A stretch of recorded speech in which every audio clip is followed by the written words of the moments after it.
So you want to move to a good neighborhood. And this is a question that real estate agents get all the time, and it's a question that we cannot answer. It may sound harmless enough to say, I want to make sure I choose a good neighborhood, or is this a good neighborhood? But depending on what you mean by good, it could be a fair housing violation. What makes a good neighborhood is different for everyone. It could be location, walkability, dog parks. It could be good schools or green space or low crime, or maybe is there a Whole Foods in the area? But in general, agents are not supposed to answer the question, is this a good neighborhood? But in my experience, there are a few things that most people are thinking about when they're talking about a good neighborhood, and I'm going to go over a few of those with you today. I'm Shaheedah Hill, getting you over the hill to home ownership and helping you confidently buy your first home. The number one thing we're going to talk about is crime. Low crime is a must for many new homeowners. And again, this is a question that we can't answer for you. So you're going to have to do your own research about crime if that's important to you. And the good news is with technology, you can find that most sheriff's offices or police departments have all of the data that you need about that neighborhood.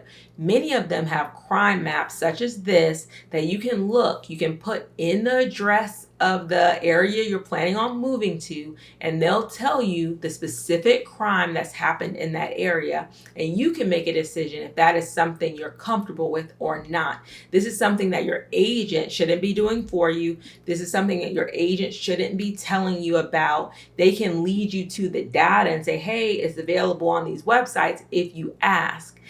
They shouldn't be saying, well, this is a high crime neighborhood. If that's a concern for you, you need to do your research ahead of time and make sure you'll be comfortable with doing that. If you're finding that you cannot find the crime mapping on the websites, then you need to call the police department, the sheriff's office specifically, and say, hey, I'm considering this neighborhood. Is there any way I can get the crime data for the area? And most agencies are willing to share that with you in some format. So you can get an idea of what's going on in that area. I would also recommend, I used to recommend this to all of my clients, and not just for crime, but for traffic patterns, all of that is for you to go to that neighborhood at different times of day. Go to the neighborhood during the day, at night, and on the weekends to see how the neighborhood looks. Is it being maintained? Are people, what are they doing in the neighborhood on the weekends? I like to see a lot of people mowing their lawns, doing work outside, depending on the weather. Are they maintaining their homes? Because most homeowners are doing some kind of usually work or maintenance of their home on a Saturday or a Sunday afternoon. So you want to see those types of things going on in that neighborhood. So, and again, everybody going out to work in the morning? How long does it take you to get there? Because sometimes when you're looking for a house, you're looking on Saturday or Sunday, but when it's time for you to move to that neighborhood and you're going to work, it's so congested, there's so much traffic, and you didn't realize it took you much longer to get where you needed to go in the morning. So I recommend that you go during the day, go in the evening, and then go on the weekends if you're strongly considering a neighborhood. Number 2, schools. Ideally, you want the best schools, specifically if you have children, but you want to make sure you are even looking at them if you don't have children, because usually the better school areas, the properties in that area will maintain their value or go up in value over time.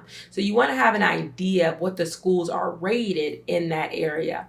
I recommend that people go to their state board of education because they're already they're ranking the schools in their area, so they have the data already on their website, so you can have a good idea. It's not like some of these blogs or other apps where it's more their opinion. There you can get into the data of how are the reading scores, how are the math scores, those types of things. You're going to find that data and probably the ranking on the Board of Education website. So I recommend that you go there so you have an idea of what, what's happening in that area as far as schools. Now, this is not going to be 100% because a lot of times you'll find some cities, they may not have the best schools, but they have high home values. And sometimes you'll find that a lot of people in those areas send their children to private schools. They don't send them to public schools.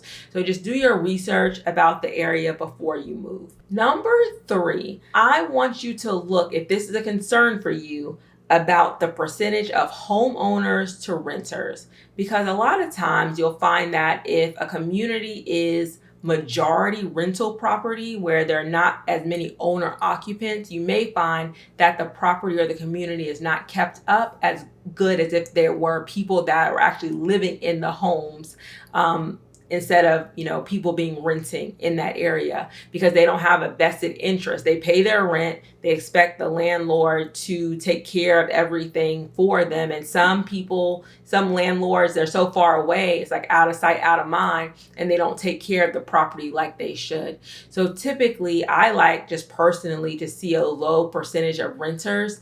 A lot of HOAs may have this in their covenants that maybe 10% or 20% is the maximum that they want to see for rentals. And sometimes, especially if you're looking at condos and that sort of thing, it may be difficult for you to get a mortgage, or maybe difficult for if you're trying to sell for the person that's trying to buy your property to get a mortgage, because the rental capacity is over the limit. So you really want to make sure that you're not moving, if this is a concern to you, that you have an idea of what the percentage renters to owners is in that community.